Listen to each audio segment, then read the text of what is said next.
ਵਾਹਿਗੁਰੂ ਜੀ ਕਾ ਖਾਲਸਾ ਵਾਹਿਗੁਰੂ ਜੀ ਕੀ ਫਤਿਹ। परम सम्मानयोग गुरु प्यारे गुरु सवारे सत्संगी जनों, आप सारिਆਂ ਨੂੰ ਗੁਰਮਤਿ ਕਲਾਸ ਵਿੱਚ ਆਇਆ।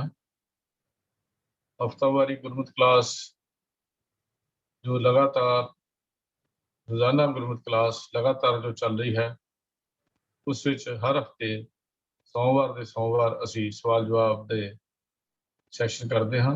जो सवाल आप भेजते हो वो सवाल पैनल मैंबर्स आपस विचार करके ਉਹਦੇ ਜਵਾਬ ਆਪ ਜੀ ਨਾਲ ਸਾਂਝੇ ਕਰਦੇ ਹਾਂ। ਇਸ ਸੈਸ਼ਨ ਦੀ ਜ਼ਿੰਮੇਵਾਰੀ ਵੀਰ ਰਾਜਾ ਸਿੰਘ ਜੀ ਸੇਵਾ ਨਿਭਾ ਰਹੇ ਹਨ। ਮੈਂ ਵੀਰ ਰਾਜਾ ਸਿੰਘ ਜੀ ਨੂੰ ਬੇਨਤੀ ਕਰ ਰਿਹਾ ਹਾਂ ਅੱਜ ਦਾ ਇਹ ਸਵਾਲ ਜਵਾਬ ਦਾ ਸੈਸ਼ਨ ਸ਼ੁਰੂ ਕਰਨ। ਵੀਰ ਰਾਜਾ ਸਿੰਘ ਜੀ, ਵਾਹਿਗੁਰੂ ਜੀ ਕਾ ਖਾਲਸਾ ਵਾਹਿਗੁਰੂ ਜੀ ਕੀ ਫਤਿਹ। ਕਿਉਂ ਕਾਰ ਸਤਨਾਮ ਕਰਤਾ ਪੁਰਖ ਨਿਰਭਉ ਨਿਰਵੈਰ ਅਕਾਲ ਮੂਰਤ ਅਜੂਨੀ ਸੈਭੰ ਗੁਰ ਪ੍ਰਸਾਦ।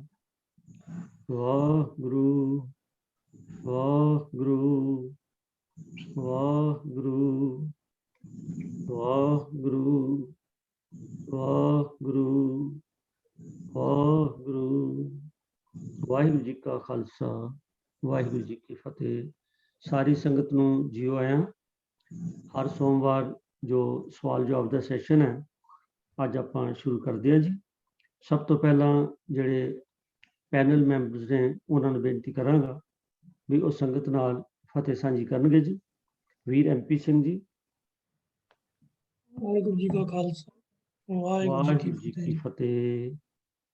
ਹਾਂਜੀ, ਵੀਰ ਜਗੀਰ ਸਿੰਘ ਜੀ, ਅਨਮਿਊਟ ਕਰ ਲਓ ਜੀ। ਹਾਂਜੀ, ਵਾਹਿਗੁਰੂ ਜੀ ਕਾ ਖਾਲਸਾ ਵਾਹਿਗੁਰੂ ਜੀ ਕੀ ਫਤਿਹ। ਭੈਣ ਮਨਿੰਦਰ ਕੌਰ ਜੀ।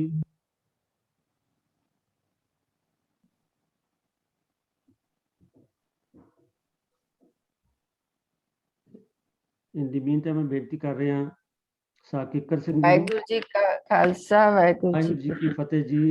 हाँ जी, साह किकर सिंह जी।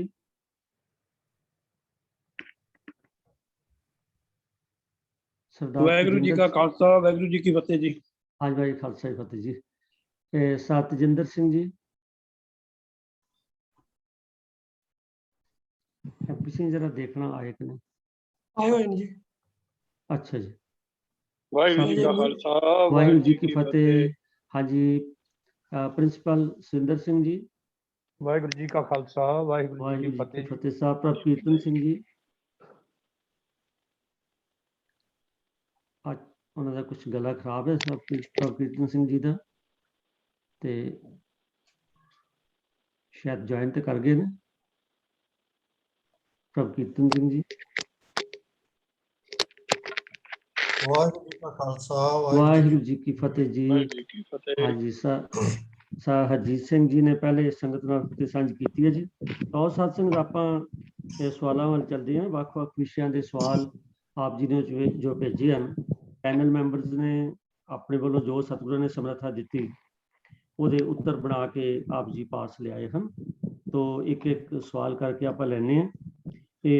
पहला सवाल जिहड़ा साथ संगत एक असल च गल ते है भी गुरमत नाल आपां जुड़ना है, पर फिर भी जिस वेले असीं गुरबाणी पढ़ते हैं या इतिहास सुनते हैं तो कई बारी किसी शब्दावली ते या किसी शब्द ते आके या ਉਹਦੇ ਬਾਰੇ कोई भुलेखा पै जाता है या कोई कई बार ऐसा भी होता है कि ਵੱਖ-ਵੱਖ ਰਾਵਾਂ आ जांदियां ने। पर चलो इस प्लेटफार्म ते ਉਹਨੂੰ क्लीयर करना जरूरी है। तो एक ਜਿਹੜਾ ਸਾਡੇ ਕੋਲ सवाल आया कि वाहिगुरू लफज दे शब्द दे ये चार ਜਿਹੜੇ ਅੱਖਰ ਨੇ ਵਵਾ ਹਾਹਾ ਗੱਗਾ ਰਾ, तो की ये धारणा प्रचलित है कि बई शायद ਵੱਖ-ਵੱਖ ਜਿਹੜੇ ਮੰਨੇ ਜਾਂਦੇ ਨੇ देवता जिवें विष्णु है या बाकी है, क्या उन्होंने नावां तो एक एक अखर लैके वाहिगुरू बना दिता गया या नहीं? तो ये एक बड़ा जरूरी सवाल है जिहदे बारे सानू क्लैरिटी होनी चाहिए है। तो मैं बेनती कर रहा भैन मनिंदर कौर जी नूं जो कृपा करके सानू संखेप विच इहदा उत्तर दे देण। भैन मनिंदर कौर। वाहिगुरू जी का खालसा वाहिगुरू जी की फतेह। वीर जी ने जड़ा सवाल किया है ਤੇ ਸਭ ਤੋਂ ਪਹਿਲਾਂ ਵਾਹਿਗੁਰੂ ਦਾ ਅਰਥ ਦੇਖਦੇ ਹਾਂ। ਵਾਹ ਕਹਿੰਦੇ ਹਨ ਅਦਭੁਤ, ਅਚਰਜ ਜਾਂ ਵਿਸਮਾਦਿਤ ਨੂੰ। ਵਾਹ ਨਾਮ ਅਚਰਜ ਕੋ ਹੋਈ, ਅਚਰਜ ਤੇ ਪਰ ਉਕਤ ਨਾ ਕੋਈ। ਵਾਹ ਅਚਰਜ ਨੂੰ ਕਹਿੰਦੇ ਨੇ, ਅਚਰਜ ਦੇ ਉੱਪਰ ਕੋਈ ਦੋ ਰਾਏ ਨਹੀਂ। ਵਾਹ ਤੋਂ ਭਾਵ ਹੈ ਅਦਭੁਤ, ਅਚਰਜ। ਵਾਹ ਇੱਕ ਵਿਸ਼ੇਸ਼ਣ ਹੈ ਤੇ ਗੁਰੂ ਨਾਮ ਹੈ। ਇਸ ਕਰਕੇ ਦੋਨੋਂ ਦਾ ਇੱਕ ਵਰਡ ਨਹੀਂ ਬਣ ਸਕਦਾ। ਗੁਰੂ ਵੀ ਦੋ ਲਫ਼ਜ਼ਾਂ ਨੂੰ ਮਿਲਾ ਕੇ ਬਣਿਆ ਹੈ। ਗੁ ਹਨੇਰਾ ਤੇ ਰੂ ਤੋਂ ਭਾਵ ਹੈ ਹਨੇਰੇ ਨੂੰ ਖਾ ਜਾਣ ਵਾਲਾ, ਭਾਵ ਪ੍ਰਕਾਸ਼। ਸੋ ਗੁਰੂ ਤੋਂ ਭਾਵ ਹੈ ਅਗਿਆਨਤਾ ਦੇ ਹਨੇਰੇ ਨੂੰ ਖਾ ਜਾਣ ਵਾਲਾ ਪ੍ਰਕਾਸ਼, ਗਿਆਨ ਰੂਪੀ ਪ੍ਰਕਾਸ਼। ਵਾਹਿਗੁਰੂ ਸ਼ਬਦ ਵਾਹ, ਗੁ ਅਤੇ ਰੂ ਨੂੰ ਮਿਲਾ ਕੇ ਬਣਿਆ ਹੈ। ਇੱਥੇ ਗੁਰੂ ਨੂੰ ਵਾਹ ਕਿਹਾ ਹੈ। ਵਾਹਿਗੁਰੂ ਨਾਮ ਰੱਬ ਦਾ ਨਹੀਂ ਹੈ, ਗੁਰੂ ਦੀ ਸਿਫਤ ਹੈ। ਵਿਸ਼ੇਸ਼ਣ ਕਈ ਵਾਰੀ ਨਾਮ ਦੇ ਅੱਗੇ ਲੱਗ ਜਾਂਦਾ ਹੈ, ਕਈ ਵਾਰੀ ਪਿੱਛੇ ਲੱਗ ਜਾਂਦਾ ਹੈ। ਗੁਰੂ ਸਾਹਿਬਾਨ ਨੇ ਜਿੰਨੇ ਵੀ ਰੱਬ ਦੇ ਨਾਮ ਵਰਤੇ ਹਨ, ਹਰੀ, ਰਾਮ, ਗੋਬਿੰਦ, ਵਿਠਲ, ਮਾਧੋ, दामोदर, इस तरह के नाम वरते गए ने। बहुत सारे नाम ने, पर गुरु असल विच सतगुरु वास्ते है, गुरु वास्ते है। गुरबाणी विच वाहिगुरु अखर की वरतों सिर्फ भट्ट गयंत जी ने की है, जो अंक 1402 ਅਤੇ 1403 ਤੇ दर्ज है। हस्त लिखित बीड़ा लड़ीवार सन। जदों पदछेद किए गए ते छपाई हुई ते कई जगह उकाइयां भी रह गईयां, जिथे पदछेद करने सी नहीं किते, जिथे नहीं होने सी उथे कर दिते गए। इस शब्द विच भट्ट जी ने गुरु रामदास साहब जी की सिफत की है। वाह गुरु तेरा सब सदका। इत्थे वाह अते गुरु नूं इकट्ठा जोड़ दिता। वाहिगुरु इस नाल ए वर्ड, वाहिगुरु इस नाल ए एक वर्ड बन गया, पर एक वर्ड नहीं है। इत्थे पदछेद चाहिदा सी। ਇਹ ਗੁਰੂ ਦੀ ਸਿਫਤ ਹੈ।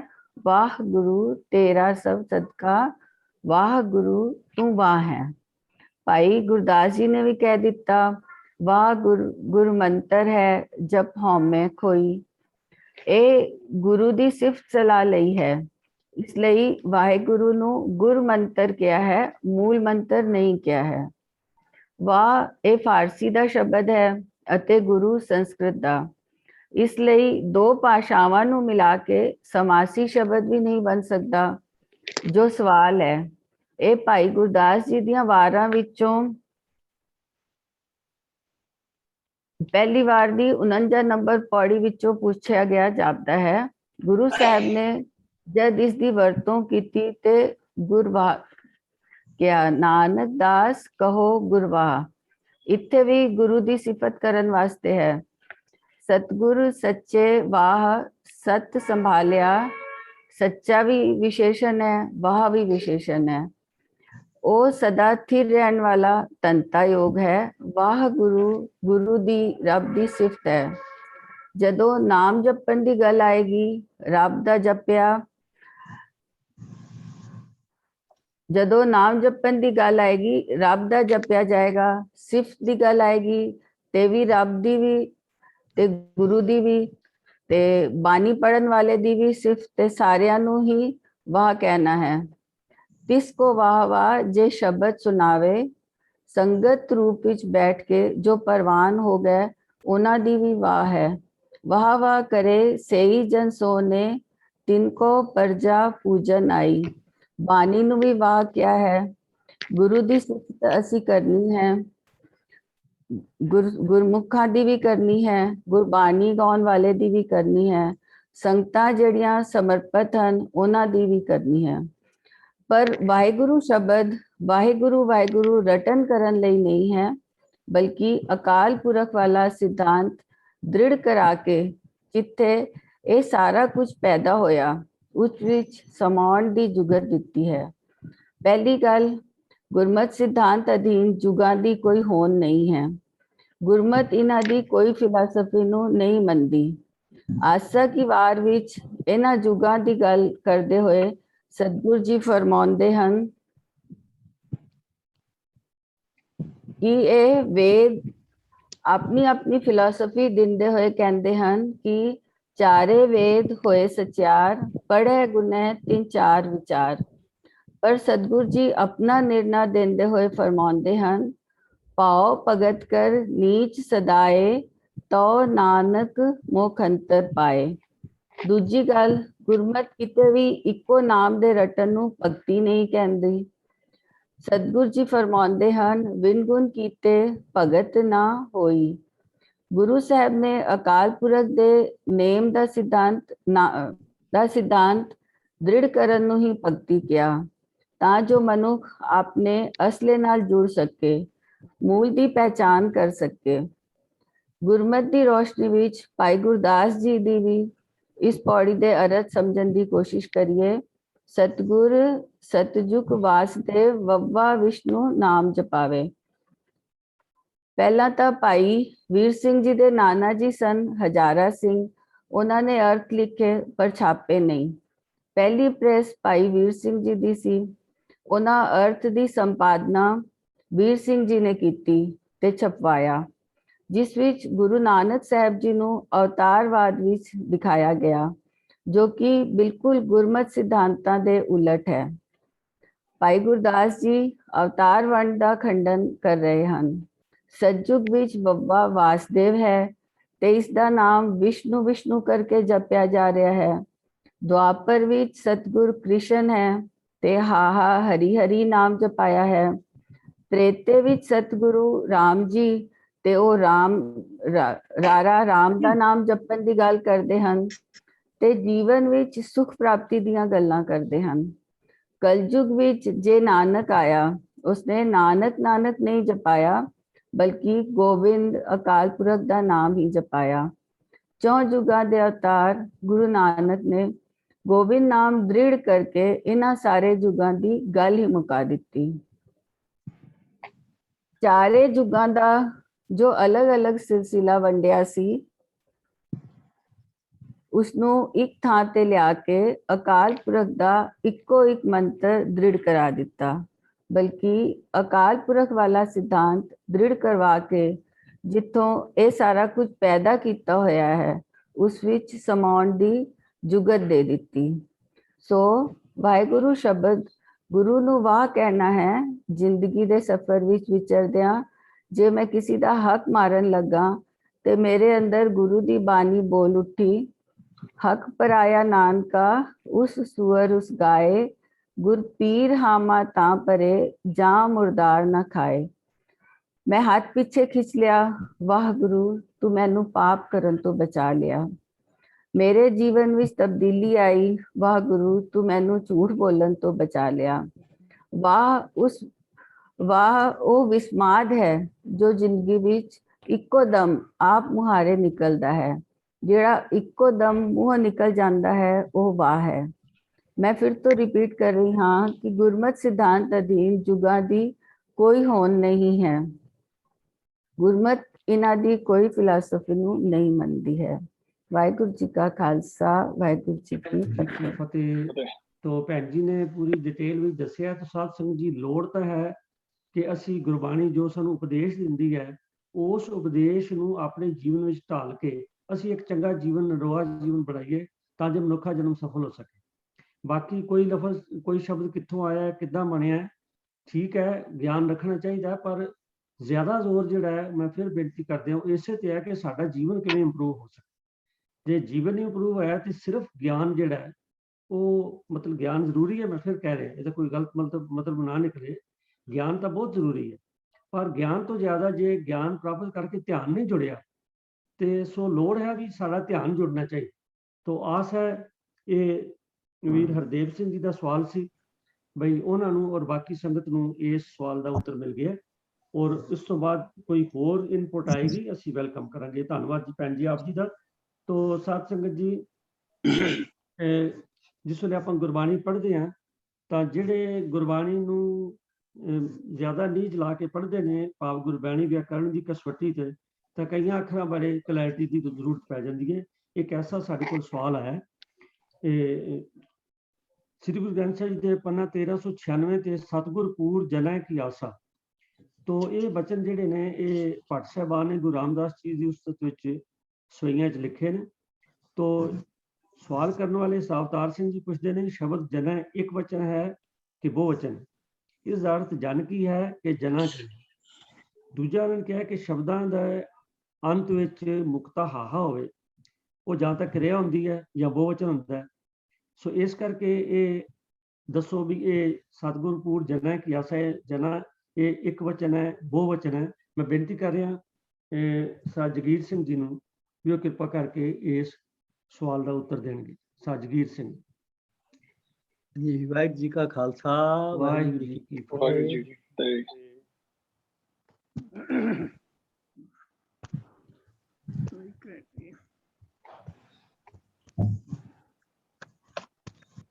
जगीर सिंह जी। हाँ जी, ये सवाल आया है जी, सतगुरपुर जने की आशा।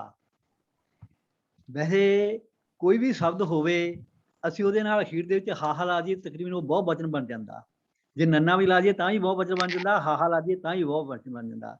ਬਸ ਇਸ ਪੰਕਤੀ ਵਿੱਚ ਜੱਜਾ ਨੰਨਾ ਹਾਹਾ ਤਾਂ ਅਖੀਰ 'ਚ ਲੱਗਿਆ ਹੋਇਆ, ਪਰ ਇਹ ਬਹੁ ਵਚਨ ਨਹੀਂ ਹੈ, ਇਹ ਇੱਕ ਵਚਨ ਹੈ। ਗੁਰਬਾਣੀ ਵਿੱਚ ਵੀ ਕਈ ਪੰਕਤੀਆਂ ਆਉਂਦੀਆਂ ਨੇ ਜਿਹਦੇ ਵਿੱਚ ਇੱਕ ਵਚਨ ਵਾਸਤੇ ਇਹ ਵਰਤਿਆ ਗਿਆ, ਜਿਸ ਤਰ੍ਹਾਂ ਗਾਥਾ ਗੂੜ ਅਪਾਰੰ ਸਮਝੰ ਬਿਰਲਾ ਜਨਾ ਜਨਾ। इसे बिरला एक वचन है, जना भी एक वचन है।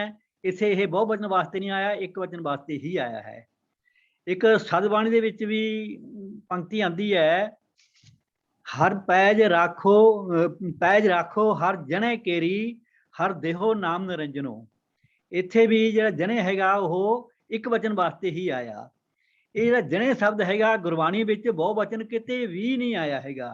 जिथे बहु वचन वास्ते आया है उत्थे यह जाना आएगा ਜਾਂ ਜਣਾ ਆਏਗਾ, ਜਿਵੇਂ ਸੰਤ ਜਣਾ ਮਿਲ ਹਰ ਜਸ ਗਾਇਓ। ਇਹ ਜਿਹੜਾ ਜੱਜਾ ਨੰਨਾ ਹਾਹਾ ਹੈ ਇਹ ਬਹੁ ਵਚਨ ਵਾਸਤੇ ਕਿਤੇ ਵੀ ਨਹੀਂ ਆਇਆ। ਤੇ ਇੱਕ ਵਿਚਾਰ ਹੋਰ ਹੈ ਇਹਦੇ ਬਾਰੇ ਵੀ ਜਿਹੜਾ ਜੱਜੇ ਨੂੰ ਜਣ ਨੂੰ ਹਾਹਾ ਲੱਗਿਆ ਹੋਇਆ, ਇਹ ਇੱਕ ਮਾਤਰਾ ਵਧਾਉਣ ਵਾਸਤੇ ਲੱਗਿਆ ਹੋਇਆ। ਜਿਹਦੀ ਆਪਾਂ ਪਾਠ ਕਰੀਏ, ਸਤਗੁਰ ਪੂਰ ਜਨੇ ਕੀ ਆਸਾ। ਸਤਗੁਰ ਦੇ ਵਿੱਚ 4 ਮਾਤਰਾ ਹੈਗੀਆਂ ਨੇ, ਪੂਰ ਦੇ ਵਿੱਚ ਵੀ 4 ਮਾਤਰਾ ਹੈਗੀਆਂ ਨੇ, ਜਣੇ ਦੀਆਂ 3 ਮਾਤਰਾ ਬਣ ਗਈਆਂ, ਆਸਾ ਦੀ ਇੱਕ ਕੀ ਦੀ 2 ਮਾਤਰਾ ਬਣ ਗਈਆਂ, ਆਸਾ ਦੀਆਂ 4 ਮਾਤਰਾ ਬਣ ਗਈਆਂ। ਹੁਣ ਇਸੇ ਤਰ੍ਹਾਂ ਦੀਆਂ ਮਤਲਬ ਜਨੇ ਨੂੰ ਹਾਹਾ ਲਾ ਕੇ 16 ਮਾਤਰਾ ਬਣ ਜਾਂਦੀਆਂ ਨੇ। ਤੇ ਜੇ ਇਸ ਲਈ ਇਹ ਜਿਹੜਾ ਸ਼ਬਦ ਹੈ ਜਨ ਹੀ ਹੈ, ਇਹਨੂੰ ਜਨੇ ਪੜ੍ਹਨਾ ਇਹ ਬਹੁ ਵਚਨ ਨਹੀਂ ਹੈਗਾ, ਇਹ ਇੱਕ ਵਚਨ ਹੀ ਹੈ ਜੀ। ਤੇ ਅੱਗੇ ਸ਼ਬਦ 2-3 ਸਵਾਲ ਹੋਰ ਹੈਗੇ ਨੇ। ਗਾਵੈ ਕਰੈ ਬੋਲੇ ਪਾਵੈ, ਇਹ ਹਾਹਾ ਮੁਕਤਾ ਹੈਗਾ।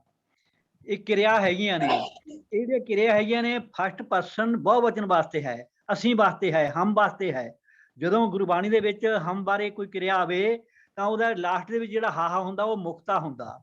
ਪਰ ਇਹਦਾ ਜਿਹੜਾ ਉਚਾਰਨ ਹੈਗਾ ਉਹ ਹਾਹੇ ਨੂੰ ਸਿਹਾਰੀ ਲਾ ਕੇ ਉੱਤੇ ਬਿੰਦੀ ਲਾ ਕੇ ਗਾਵੈ ਖਾਵੈ ਬੋਲੇ ਪਾਵੈ, ਇਸ ਤਰ੍ਹਾਂ ਇਹਦਾ ਉਚਾਰਨ ਹੋਏਗਾ ਜੀ। ਤੇ ਲਿਖਿਆ ਹੋਇਆ ਲੇਕਿਨ ਜਿੱਥੇ ਹਮ ਹੋਵੇ, ਇਹ ਫਸਟ ਪਰਸਨ ਹੋਵੇ, ਬਹੁ ਵਚਨ ਹੋਵੇ, ਜਿਹੜੀ ਕਿਰਿਆ ਹੋਏਗੀ ਉਹ ਹਾਹਾ ਮੁਕਤਾ ਹੀ ਹੁੰਦਾ ਨਾਰਮਲੀ ਜੀ। ਇਸ ਤਰ੍ਹਾਂ ਅਗਲਾ ਪੁਆਇੰਟ ਹੈ ਜੀ, ਜਿਹੜੇ ਸ਼ਬਦ ਅਖੀਰ ਦੇ ਵਿੱਚ ਹਾਹਾ ਹੁੰਦਾ 9 ਹੁੰਦੇ ਨੇ, ਉਹਨਾਂ ਦੇ ਕਾਰਕੀ ਅਰਥ ਨਿਕਲਦੇ ਹੋਣ ਤਾਂ ਉਹਨਾਂ ਦੇ ਨਾਲ ਭਗਤਾਂ ਸੰਤਾਂ ਸੁੱਖਾਂ ਇਹਦੇ ਨਾਲ ਹਾਹੇ ਤੋਂ ਪਹਿਲੇ ਅੱਖਰ ਨੂੰ ਕੰਨਾ ਲਾ ਕੇ ਉੱਤੇ ਬਿੰਦੀ ਲਾ ਕੇ ਫਿਰ ਉਹਦਾ ਉਚਾਰਨ ਕਰਨਾ, ਇਹਦੇ ਕਾਰਕੀ ਅਰਥ ਨਿਕਲਦੇ ਨੇ। ਇਸ ਕਰਕੇ ਇਹਨੂੰ ਹਾਹੇ ਤੋਂ ਪਹਿਲੇ ਅੱਖਰ ਨੂੰ ਕੰਨਾ ਲਾ ਕੇ ਉੱਤੇ ਬਿੰਦੀ ਲਾ ਕੇ ਉਚਾਰਨ ਕਰਦਾ। ਤੇ ਅਗਲਾ ਸਵਾਲ ਹੈ ਜੀ 12 14 16 17 18, ਇਹ ਗਿਣਤੀਵਾਚਕ ਅੱਖਰ ਨੇ। ਜਿਸ ਤਰ੍ਹਾਂ ਅਸੀਂ ਇਹਨਾਂ ਨੂੰ ਬੋਲਦੇ ਹਾਂ ਪੰਜਾਬੀ ਦੇ ਵਿੱਚ, ਇਹਨਾਂ ਦਾ ਉਚਾਰਨ ਵੀ ਇਸੇ ਤਰ੍ਹਾਂ ਹੀ ਕਰਨਾ ਹੈ।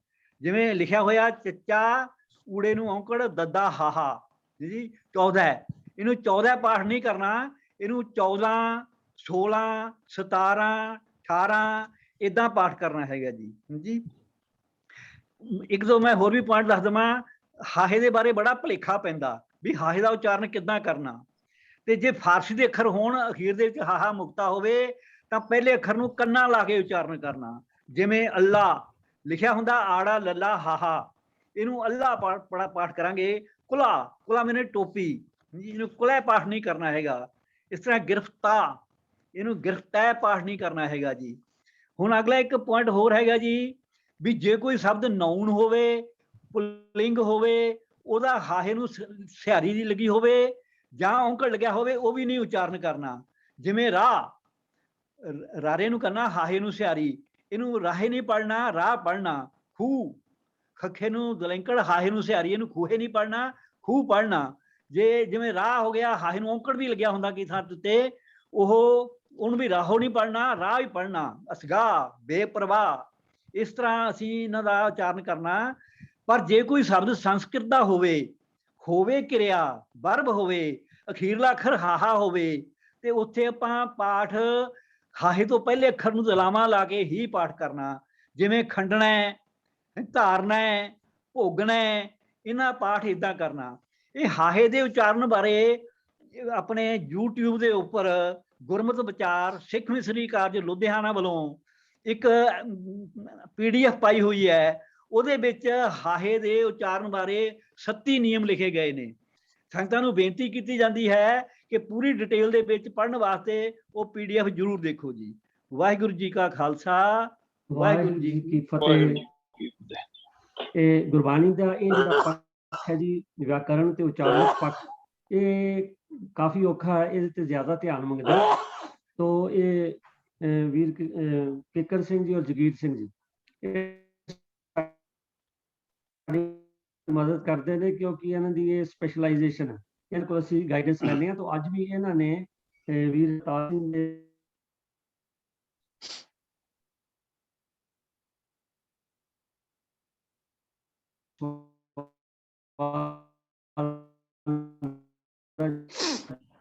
ਜਵਾਬ ਪੂਰੀ ਡਿਟੇਲ ਨਾਲ ਦਿੱਤਾ। ਕਾਫੀ ਸੁਣਿਆ ਪਾਠ ਜੀ ਨਾਲ, ਤੇ ਹਾਹੇ ਅੱਖਰ ਬਾਰੇ ਵਾਕਈ ਦੀ ਪ੍ਰੋਨਾਂਸੀਏਸ਼ਨ ਜਿਹੜੀ ਉਚਾਰਨ ਹੈ ਉਹਦੇ ਬਾਰੇ ਕਾਫੀ ਵੱਖਰੇ ਨੇ। ਤੋ ਸਾਨੂੰ ਉਹ ਸਹੀ ਤਰ੍ਹਾਂ ਜਾਣਨ ਦੇ ਲਈ, ਜਿਸ ਤਰ੍ਹਾਂ ਵੀਰ ਜੀ ਦੱਸਿਆ ਕਿ ਸਾਡੇ YouTube ਚੈਨਲ ਤੇ ਉਹ ਇੱਕ ਪੂਰਾ ਐਪੀਸੋਡ ਪਿਆ ਹੈ, ਉਹ ਕਿਰਪਾ ਕਰਕੇ ਦੇਖ ਲਿਓ। ਧੰਨਵਾਦ ਵੀਰ ਜੀ ਆਪ ਜੀ ਦਾ। ਤੋ ਸਾਧ ਸੰਗਤ ਜੀ, ਜਿੱਥੇ ਅਸੀਂ ਗੁਰਬਾਣੀ ਨਾਲ ਜੁੜਦੇ ਹਾਂ ਉੱਥੇ ਸਾਨੂੰ ਆਪਣੇ ਸਿੱਖ ਇਤਿਹਾਸ ਬਾਰੇ ਵੀ ਨੌਲੇਜ ਹੋਣੀ ਚਾਹੀਦੀ ਹੈ, ਔਰ ਕਿਰਿਆਸਿਟੀ ਜ਼ਰੂਰੀ ਹੈ।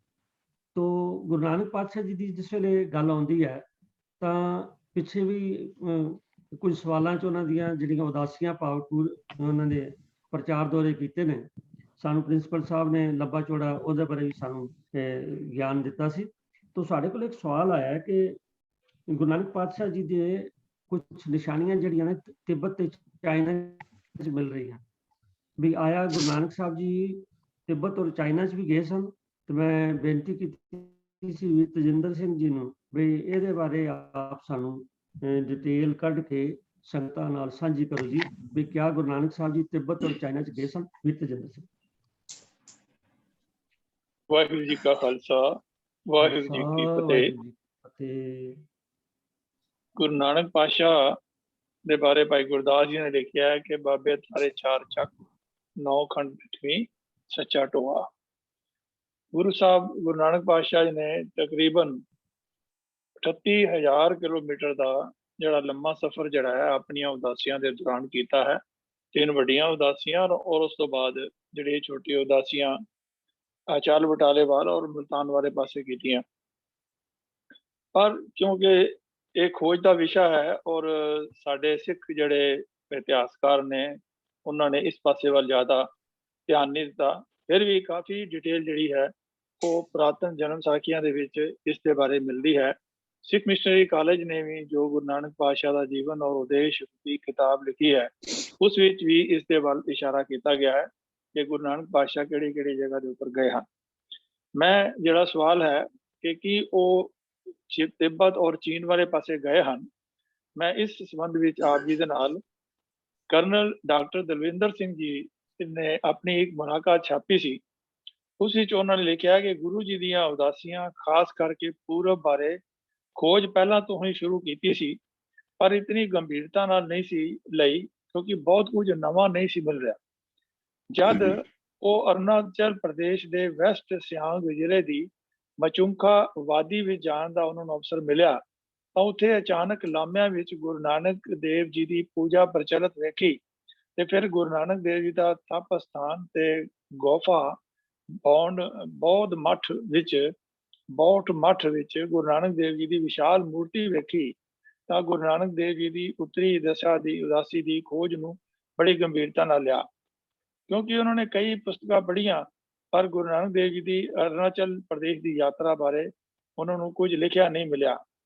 ਉਹਨਾਂ ਨੇ ਆਪਣੇ ਇਸ ਖੋਜ ਨੂੰ ਅੱਗੇ ਜਾਰੀ ਰੱਖਿਆ ਤੇ ਉਹਨਾਂ ਨੇ ਸਾਨੂੰ ਇਹ ਵਿਚਾਰ ਦਿੱਤੇ ਹਨ ਕਿ ਸੁਮੇਰ ਜਾਂ ਉੱਤਰ ਉਦਾਸੀ ਦਾ ਵਰਣਨ ਸਭ ਤੋਂ ਪਹਿਲਾਂ ਜਨਮ ਸਾਖੀਆਂ ਵਿੱਚ ਮਿਲਦਾ ਹੈ, ਪਰ ਇਤਨਾ ਸਪਸ਼ਟ ਨਹੀਂ। ਗਿਆਨੀ ਗਿਆਨ ਸਿੰਘ ਤੇ ਪੰਡਤ ਤਾਰਾ ਸਿੰਘ ਨਰੋਤਮ ਨੇ ਇਸ ਬਾਰੇ ਖੋਜ ਕੁਝ ਡੂੰਘੀ ਦਿੱਤੀ ਹੈ। ਗਿਆਨੀ ਲਾਲ ਸਿੰਘ ਸੰਗਰੂਰ ਹੋਰਾਂ ਨੇ ਵੀ ਇਸ ਦੀ ਦਿਸ਼ਾ ਵਿੱਚ ਕਾਫੀ ਖੋਜ ਕੀਤੀ ਹੈ। ਅਜੋਕੇ ਇਤਿਹਾਸਕਾਰਾਂ ਵਿੱਚੋਂ ਡਾਕਟਰ ਸੁਰਿੰਦਰ ਸਿੰਘ ਕੋਹਲੀ ਤੇ ਡਾਕਟਰ ਤਰਲੋਚਨ ਸਿੰਘ ਹੋਰਾਂ ਨੇ ਇਸ ਉਦਾਸੀ ਬਾਰੇ ਕਾਫੀ ਖੋਜ ਕੀਤੀ ਹੈ। ਇਹਨਾਂ ਨਾਲ ਲਗਾਤਾਰ ਰਾਬਤਾ ਰੱਖਣ ਤੋਂ ਬਾਅਦ ਉਹ ਇਹਨਾਂ ਕੋਲੋਂ ਲੋੜੀਂਦੀ ਸੇਧ ਵੀ ਲੈਂਦੇ ਰਹੇ ਤੇ ਹੋਰ ਵੀ ਬੜੇ ਇਤਿਹਾਸਕਾਰਾਂ ਇਸ ਦਿਸ਼ਾ ਵੱਲ ਕੰਮ ਕਰਦੇ ਰਹੇ ਹਨ ਤੇ ਜਿਨ੍ਹਾਂ ਦੀ ਜਿਹੜੀ ਹੈ ਸੂਚੀ ਲੰਬੀ ਹੈ, ਉਹ ਜ਼ਿਆਦਾ ਬਿਆਨ ਨਹੀਂ ਕੀਤੀ ਜਾ ਸਕਦੀ ਇੱਥੇ। ਪਹਿਲੀ ਖੋਜ ਸੁਮੇਰ ਪਰਬਤ ਦੀ ਉਦਾਸੀ ਬਾਰੇ ਗੁਰੂ ਜੀ ਦੀ ਤਿੱਬਤ ਤੇ ਚੀਨ ਜਾਣ ਬਾਰੇ ਲਿਖਦੇ ਹਨ, ਪਰ ਉਹ ਕਿਸ ਰਾਹ ਗਏ ਤੇ ਇਸ ਉਦਾਸੀ ਦਾ ਪੂਰਾ ਜ਼ਿਕਰ ਨਹੀਂ ਸਨ ਕਰ ਸਕੇ, ਕਿਉਂਕਿ ਨੇਪਾਲ ਤੋਂ ਪਿੱਛੋਂ ਦੀ ਲੜੀ ਨਹੀਂ ਸੀ ਜੁੜਦੀ। ਸਿੱਕਮ, ਭੂਟਾਨ, ਅਰੁਣਾਚਲ ਪ੍ਰਦੇਸ਼ ਤੇ ਫਿਰ ਚੀਨ ਵਾਪਸੀ, ਤਿੱਬਤ, ਲਾਮਾ ਤੇ ਫਿਰ ਲਾਸਾ ਤੇ ਫਿਰ ਲਦਾਖ, ਕਸ਼ਮੀਰ ਤੱਕ ਇਹ ਲੜੀ ਜੋੜਨ ਵਿੱਚ ਕਾਫੀ ਹੱਦ ਤੱਕ ਗੁਰੂ ਜੀ ਦੀ ਅਰੁਣਾਚਲ ਪ੍ਰਦੇਸ਼ ਦੀ ਯਾਤਰਾ ਪਿੱਛੋਂ ਇਹਨਾਂ ਨੂੰ ਕਰਨਲ ਸਾਹਿਬ ਨੂੰ ਸਫਲਤਾ ਮਿਲੀ। ਇਹ ਵਿਲੱਖਣਤਾ ਹੈ ਇਸ ਨਵੀਂ ਖੋਜ ਦੀ। ਭਾਵੇਂ ਪਹਿਲਾਂ ਖੋਜੀਆਂ ਦੀਆਂ ਪੈੜਾਂ ਪਈਆਂ ਹੀ ਉਹਨਾਂ ਦੇ ਕੰਮ ਆਈਆਂ, ਇਸ ਦਿਸ਼ਾ ਵਿੱਚ ਇਸ ਤੋਂ ਇਲਾਵਾ ਲਾਮਿਆਂ ਵਿੱਚ ਗੁਰੂ ਨਾਨਕ ਦੇਵ ਜੀ ਦੀ ਪੂਜਾ ਨੂੰ ਵੇਖਣ ਦਾ ਅਵਸਰ ਵੀ ਇੱਕ ਨਵੀਂ ਦਿਸ਼ਾ ਦੇ ਗਿਆ। ਲਾਮਾ ਲੋਕ ਸਾਡੇ ਵਾਂਗ ਸ੍ਰੀ ਗੁਰੂ ਗ੍ਰੰਥ ਸਾਹਿਬ ਦੀ ਪੂਜਾ ਤਾਂ ਨਹੀਂ ਕਰਦੇ, ਸਗੋਂ ਉਹ ਮੂਰਤੀ ਪੂਜਾ ਵਿੱਚ ਵਿਸ਼ਵਾਸ ਰੱਖਦੇ ਹਨ। ਆਮ ਘਰਾਂ ਵਿੱਚ ਕੀਤੀ ਜਾਂਦੀ ਪੂਜਾ ਵਿੱਚ ਉਹ ਗੁਰੂ ਨਾਨਕ ਦੇਵ ਜੀ ਦੀ ਪੂਜਾ ਮੂਰਤੀ ਬਣਾ ਕੇ ਕਰਦੇ ਹਨ ਤੇ ਉਹ ਘੀ, ਮੱਖਣ ਤੇ ਚੌਲਾਂ ਦੇ ਆਟੇ ਆਦਿ ਬਣਾ ਲੈਂਦੇ ਹਨ। ਗੁਰੂ ਨਾਨਕ ਦੇਵ ਜੀ ਦੀ ਮੂਰਤੀ ਅੱਗੇ ਚੌਲਾਂ ਦੇ ਪਿੰਨੇ ਚੜਾਉਂਦੇ ਹਨ ਤੇ ਦੇਸੀ ਘੀ ਦੀ ਬਾਲਦੇ ਹਨ। ਸਿੱਧੇ ਸਤੌਰ ਲੰਮੇ ਪੈ ਕੇ ਸ਼ਰਧਾ ਅਰਪਣ ਕਰਦੇ ਹਨ, ਜਿਵੇਂ ਡੰਡੌਤ ਕਰੀਦੀ ਹੈ। ਫਿਰ ਡੋਰੂ ਅੱਜ ਵਜਾਉਂਦੇ ਹਨ, ਸ਼ਬਦ ਪੜ੍ਹਦੇ ਹਨ। ਉਹਨਾਂ ਅਨੁਸਾਰ ਇਹ ਸ਼ਬਦ ਗੁਰੂ ਜੀ ਨੇ ਤਿੱਬਤੀ ਭਾਸ਼ਾ ਵਿੱਚ ਲਿਖੇ ਸਨ। ਕੁਝ ਲਾਮੇ ਤਾਂ ਗੁਰੂ ਜੀ ਦੀ ਮੂਰਤੀ ਅੱਗੇ ਨੱਚਦੇ ਵੀ ਹਨ। ਹਰ ਤਿੱਬਤ ਦੇ ਤਿਥ ਤਿਉਹਾਰ ਤੇ ਉਹ ਗੁਰੂ ਜੀ ਦੀ ਮੂਰਤੀ ਅੱਗੇ ਸਫੇਦ ਕੱਪੜੇ ਚੜਾਉਂਦੇ ਹਨ, ਜਿਸ ਉੱਪਰ 1001 ਵਾਰੀ ਕੁਝ ਛਪਿਆ ਹੁੰਦਾ ਹੈ।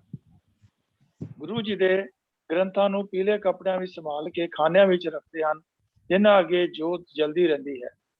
ਮਚੁੰਖਾ ਵਿੱਚ ਗੁਰੂ ਨਾਨਕ ਦੇਵ ਜੀ ਦੀ ਯਾਦ ਵਿੱਚ ਮਾਰਚ ਦੇ ਅਖੀਰਲੇ ਹਫ਼ਤੇ ਮੇਲਾ ਲੱਗਦਾ ਹੈ, ਜੋ 3 ਦਿਨ ਚੱਲਦਾ ਹੈ। ਇਹ ਸਾਰੀ ਵਾਦੀ ਦੇ ਲੋਕ ਗੁਰੂ ਨਾਨਕ ਤਪ ਅਸਥਾਨ ਤੇ ਇਕੱਠੇ ਹੁੰਦੇ ਹਨ ਤੇ ਤਿੰਨੋਂ ਦਿਨ ਸਮੂਹਕ ਲੰਗਰ ਔਰ ਸ਼ਬਦ ਉਚਾਰਨ ਚੱਲਦਾ ਰਹਿੰਦਾ ਹੈ। ਇਸ ਤੋਂ ਬਾਅਦ ਜਿਹੜੀ ਗੱਲ ਸਾਡੇ ਸਾਹਮਣੇ ਆਉਂਦੀ ਹੈ ਕਿ ਗੁਰੂ ਜੀ ਨੇ 4 ਮੁੱਖ ਜਿਹੜੀਆਂ ਉਦਾਸੀਆਂ ਦਾ ਜ਼ਿਕਰ ਕੀਤਾ ਹੈ, 3 ਵੱਡੀਆਂ ਤੇ 1 ਛੋਟੀ। ਉਸ ਵਿੱਚ ਉਹ ਰੂਸ ਤੋਂ ਸ੍ਰੀਲੰਕਾ ਤੇ ਚੀਨ ਤੇ ਅਫਰੀਕਾ ਤੱਕ ਗਏ। ਸਮੇਂ, ਸਥਾਨਾਂ, ਧਰਮਾਂ ਤੇ ਬੋਲੀਆਂ ਦੇ ਪ੍ਰਭਾਵ ਹੇਠ ਗੁਰੂ ਜੀ ਨੂੰ ਇੰਨੀ ਥਾਈਂ ਵੱਖ-ਵੱਖ ਨਾਵਾਂ ਨਾਲ ਪੁਕਾਰਿਆ ਜਾਂਦਾ ਹੈ।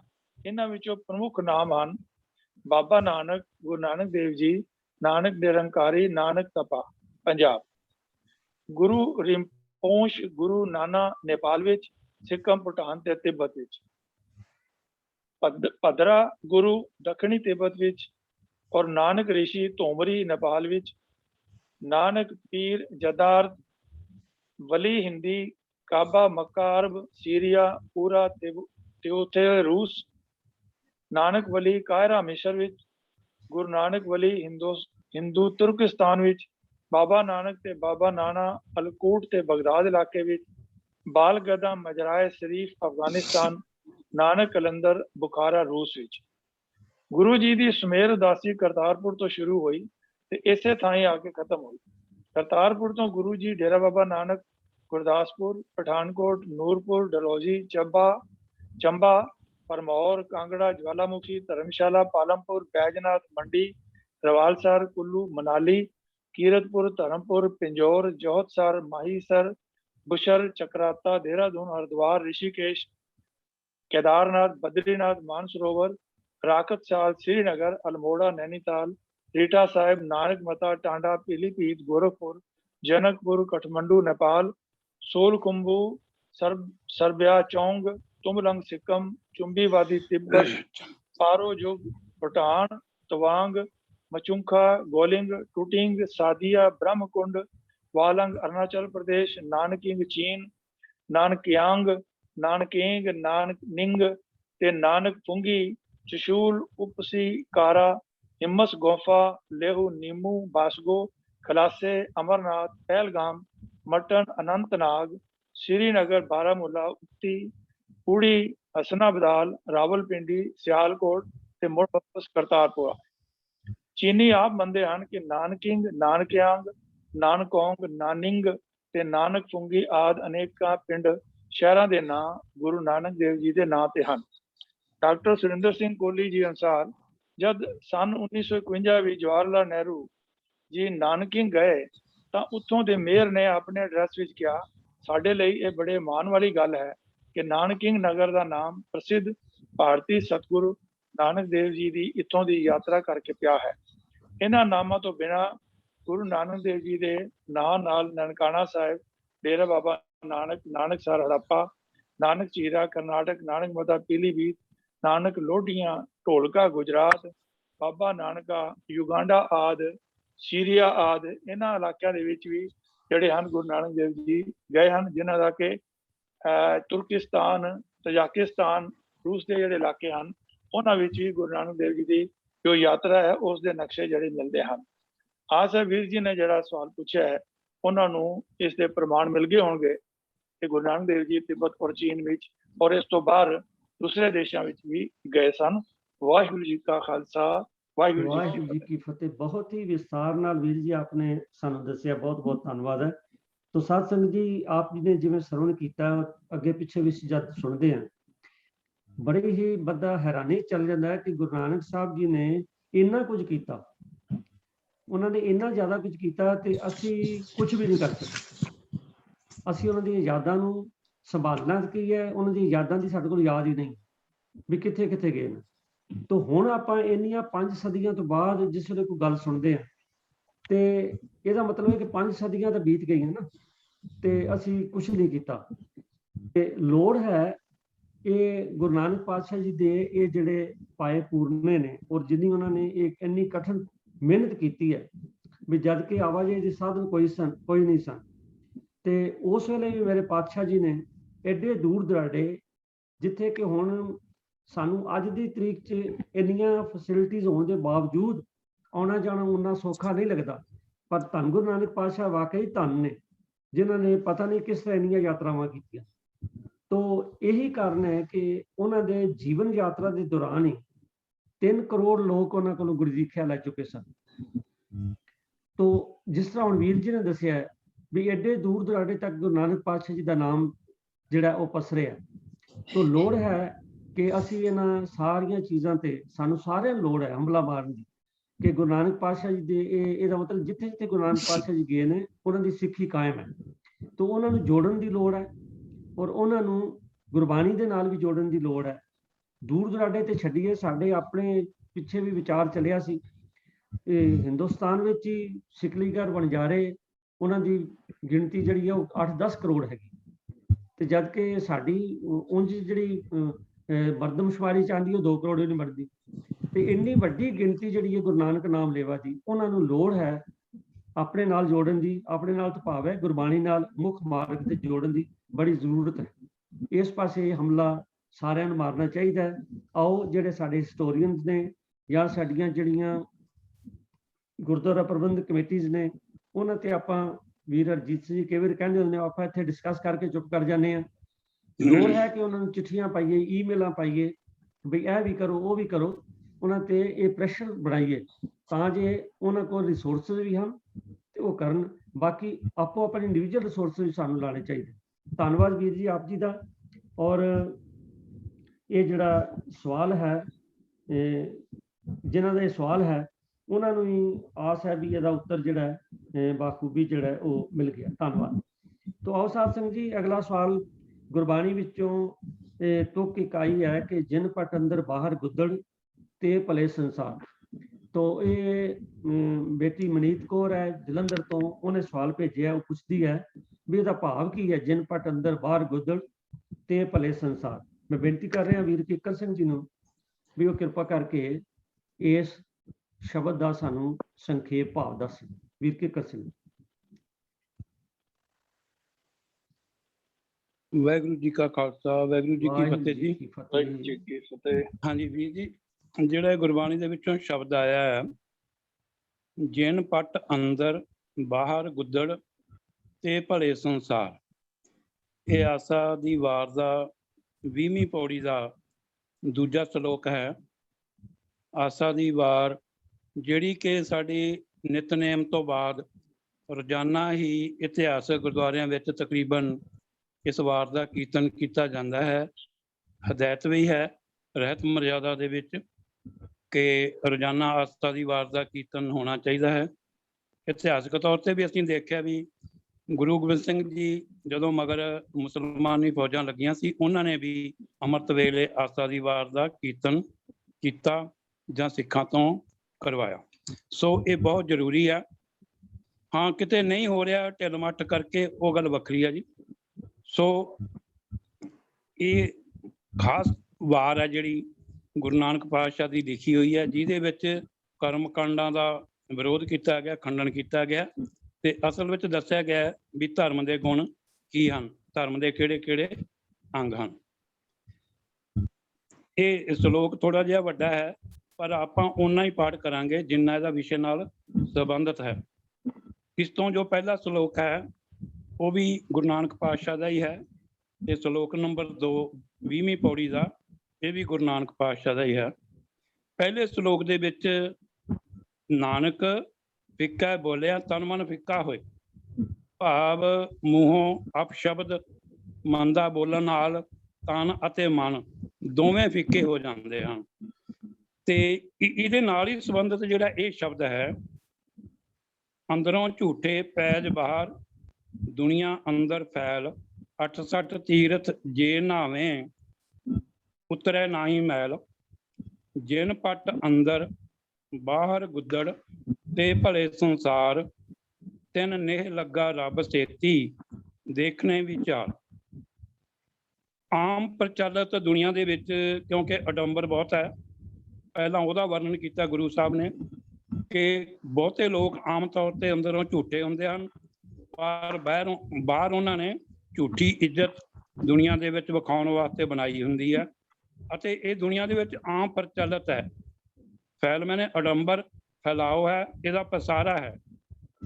ਇਹ ਕਰਮ ਦੁਨੀਆ ਦੇ ਅੰਦਰ ਚੱਲਦਾ ਹੈ ਵਿਖਾਵੇ ਵਾਲਾ। 68 ਤੀਰਥ ਜੇ ਨਾਵੇਂ, ਜੇ ਉਹ ਲੋਕ ਜਿਹੜੇ ਅੰਦਰੋਂ ਝੂਠੇ ਤੇ ਜਿਨ੍ਹਾਂ ਨੇ ਪੈਜ ਬਾਹਰ ਬਣਾਈ ਹੋਈ ਹੈ, ਉਹ 68 ਤੀਰਥ ਜੇ ਨਾਵੇਂ ਉਹ ਇਸ਼ਨਾਨ ਵੀ ਕਰ ਲੈਣ 68 ਤੀਰਥਾਂ ਦਾ, ਤਾਂ ਵੀ ਉਹਨਾਂ ਦਾ ਜਿਹੜਾ ਮੈਲਾਪਨ ਹੈ ਉਹ ਨਹੀਂ ਉਤਰਦਾ।